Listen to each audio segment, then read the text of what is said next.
വയനാട് പുൽപ്പള്ളിയിൽ വേനൽ ചൂട് താങ്ങാനാകാതെ 4 പശുക്കൾ ചത്തെന്ന് നാട്ടുകാർ. തീറ്റയും വെള്ളവും എടുക്കാതെ 5ഓളം പശുക്കൾ അവശനിലയിലാണ്. സംഭവം അന്വേഷിക്കുമെന്ന് മൃഗസംരക്ഷണ വകുപ്പ് അറിയിച്ചു.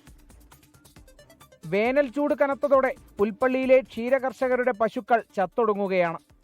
ഉയർന്ന ചൂട് കാരണം പശുക്കൾ കുഴഞ്ഞു വീഴുന്നു.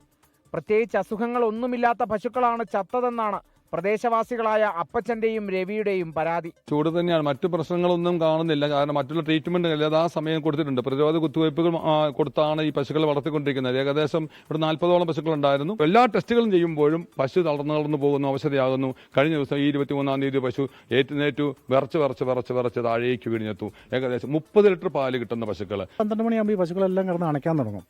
കുറേ കഴിയുമ്പോഴത്തേക്ക് നമുക്കിതിന് ഒന്നെങ്കിൽ ഇതിന് എന്താണ് ചെയ്യേണ്ടതെന്ന് മേൽഘടകത്തിലുള്ള ഡോക്ടർ മേഖലയിലാണ് അങ്ങനെ, അല്ലെങ്കിൽ ക്ഷീരോത്സവ വകുപ്പിൽ നിന്ന് പ്രത്യേക സ്കോഡുകളെ തിരിച്ചുകൊണ്ട് വേനൽ ചൂടിനെ അതിജീവിക്കാൻ പശുക്കൾക്ക് അതിനും പ്രതിരോധ മരുന്നുകൾ എന്തെങ്കിലും കൊടുക്കണോ, അത് ചെയ്യുക. അത് നമുക്കൊരു ക്ഷീരകർഷകനെ സംബന്ധിച്ച് നമുക്കിപ്പോൾ പിടിന്ന് വളർത്തുന്ന ഒരു സാധാരണ കർഷകനെ സംബന്ധിച്ച് അണയ്ക്കുമ്പോൾ എന്താ കുറച്ച് വെള്ളം കോരി വയ്ക്കാൻ പറ്റുമോ? വെള്ളം കോരി വെച്ചാൽ അകടുവെക്കം പിടിക്കും.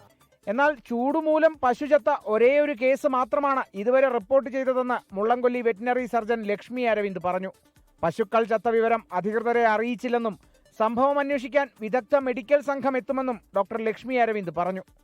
പശുക്കള് ഹീറ്റ് സ്ട്രോക്ക് ആയിട്ട് എൻ്റെ അറിവിൽ ഇവിടെ ഒരൊറ്റ കേസ് മാത്രമേ നമുക്കിവിടെ റിപ്പോർട്ട് ചെയ്തിട്ടുള്ളൂ. അതായത് നമ്മുടെ ഹോസ്പിറ്റലിലും റിപ്പോർട്ട് ചെയ്തിട്ടുള്ളൂ. നമ്മൾ അതിൻ്റെ പശു ചത്തുപോയി, അപ്പോൾ അതിൻ്റെ കോമ്പൻസേഷനും ബാക്കി കാര്യങ്ങൾക്കുമായിട്ട് നമ്മൾ സർക്കാരിലേക്ക് ഇൻറ്റിമേറ്റ് ചെയ്തത് ഒരൊറ്റ കേസ് മാത്രമേ എൻ്റെ അറിവിൽ ഇവിടെയുള്ളൂ. ചൂടകറ്റാനായി വളർത്തുമൃഗങ്ങൾക്ക് ഇടയ്ക്കിടെ വെള്ളം നൽകണമെന്നും ആരോഗ്യത്തിൽ മാറ്റം കാണുകയാണെങ്കിൽ ആശുപത്രി അധികൃതരെ ഉടൻ വിവരമറിയിക്കണമെന്നും വെറ്റിനറി സർജൻ അറിയിച്ചു. 24 വയനാട്.